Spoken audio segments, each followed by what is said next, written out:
राम नाम के जाप में कितनी शक्ति है।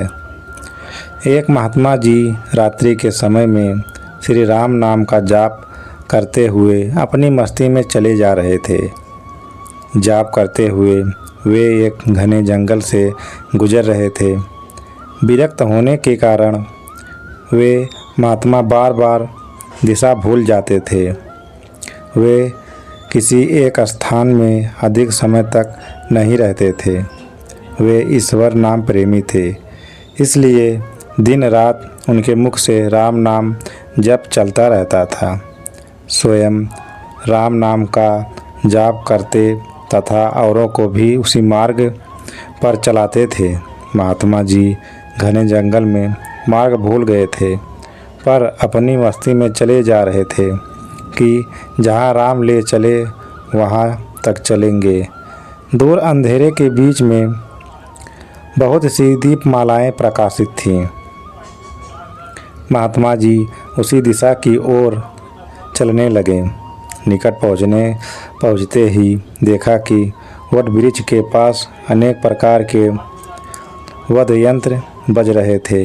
नाच गान और शराब की महफिल जमी है।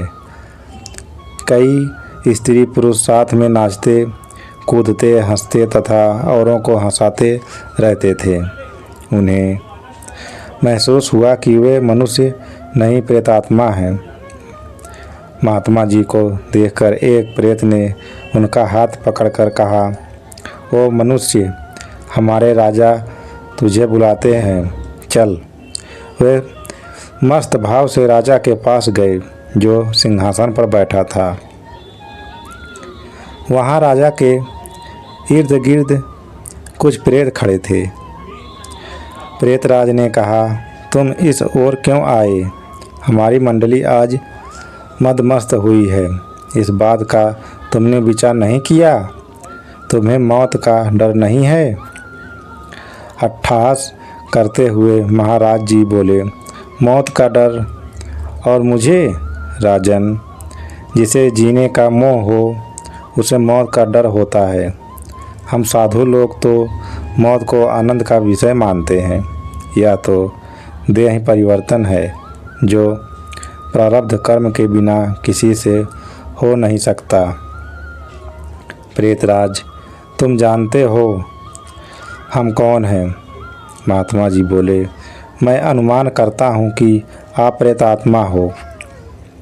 प्रेतात्मा ने कहा, तुम जानते हो लोग समाज हमारे नाम से कांपता है।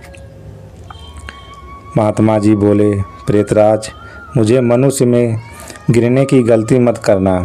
हम जिंदा दिखते हुए भी जीने की इच्छा से रहित मृत्यु तुल्य हैं। यदि जिंदा मानो तो भी आप हमें मार नहीं सकते।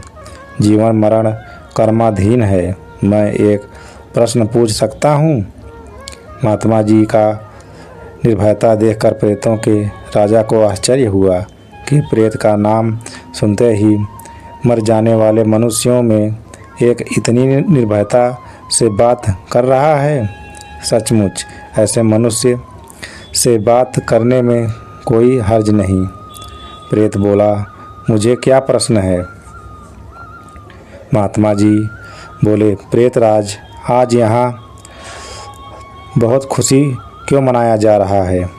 प्रेतराज बोला, मेरी इकलौती कन्या योग्य पति न मिलने के कारण अब तक कुंवारी है, लेकिन अब योग्य जमाई मिलने की संभावना है। कल उसकी शादी है, इसलिए यह उत्सव मनाया जा रहा है।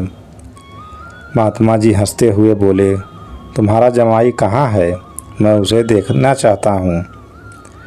प्रेतराज ने बोला, जीने की इच्छा के मोह के त्याग करने वाले महात्मा, अभी तो वह हमारे पद प्रेत योनि को प्राप्त नहीं हुआ है।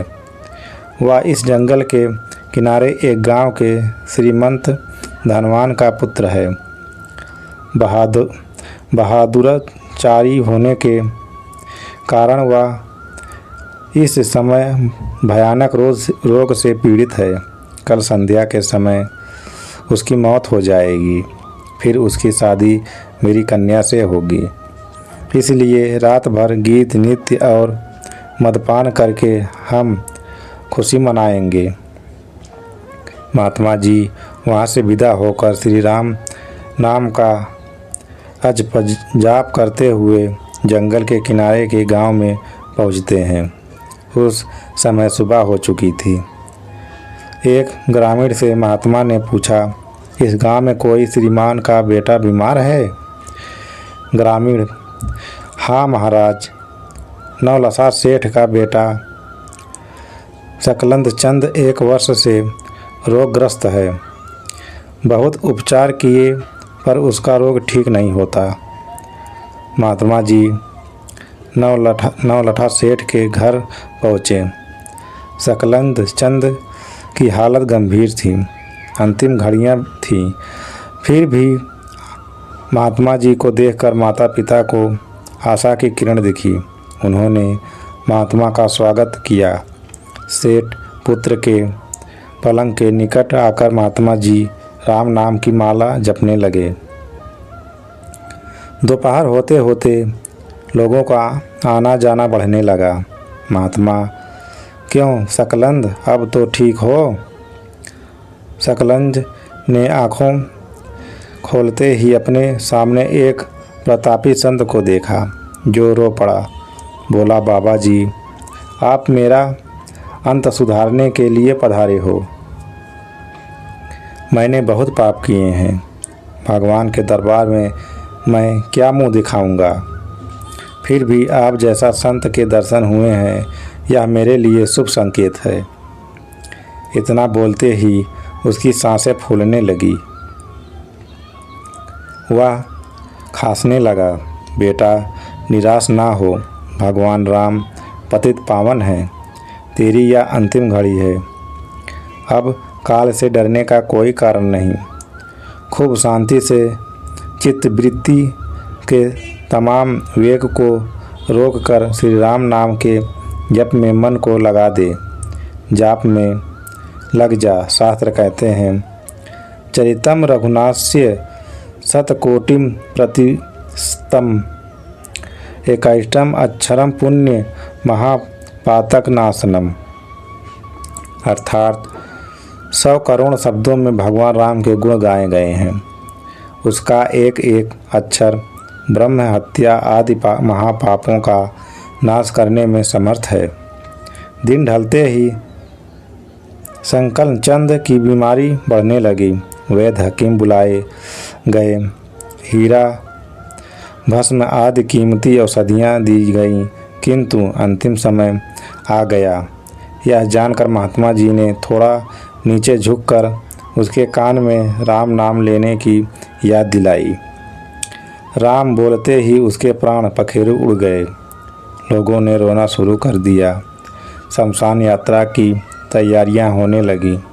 मौका पाकर महात्मा जी वहां से चल दिए।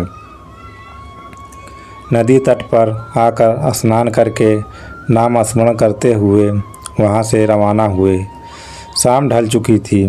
फिर वे मध्यरात्रि के समय जंगल में उसी वटवृक्ष के पास पहुँचे जहाँ पर प्रेत समाज उपस्थित था। प्रेतराज सिंहासन पर हताश होकर बैठे थे। आज गीत नृत्य हास्य कुछ न था। चारों ओर करुण आक्रंद हो रहा था। सब प्रेत रो रहे थे। महात्मा ने पूछा, प्रेतराज, कल तो यहाँ खुशियाँ मनाई जा रही थीं, आज शोक और समुद्र लहरा रहा है, क्या कुछ अहित हुआ है? प्रेतराज ने बोला, हाँ भाई, इसीलिए रो रहे हैं। हमारा सत्यानाश हो गया।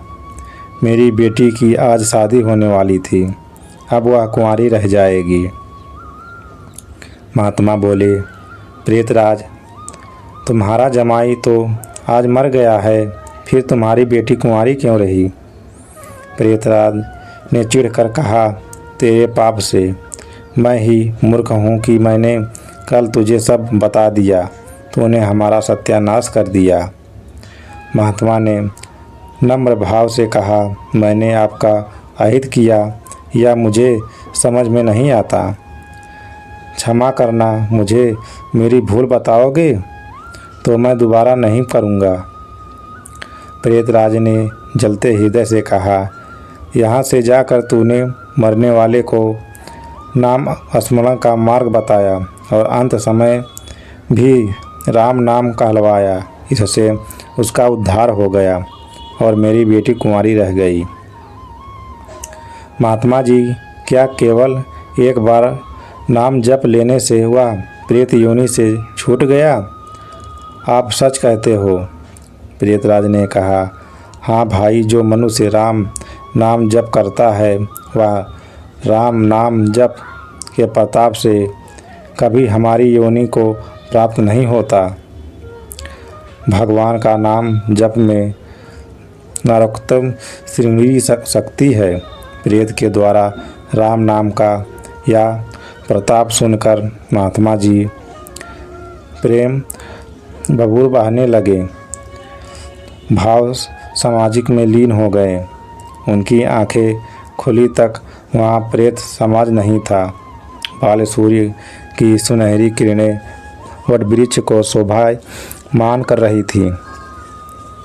इसलिए कहा गया है कि राम नाम में केवल राम नाम ही जो 108 राम नाम लेने के बराबर है। बस वीडियो में इतना ही। अगर वीडियो पसंद आई हो तो चैनल को सब्सक्राइब ज़रूर करें और हमारी वीडियो को शेयर ज़रूर करें। अगर वीडियो में कोई कमी रह गई हो तो हमें कमेंट करके ज़रूर बताएं। जय श्री राम।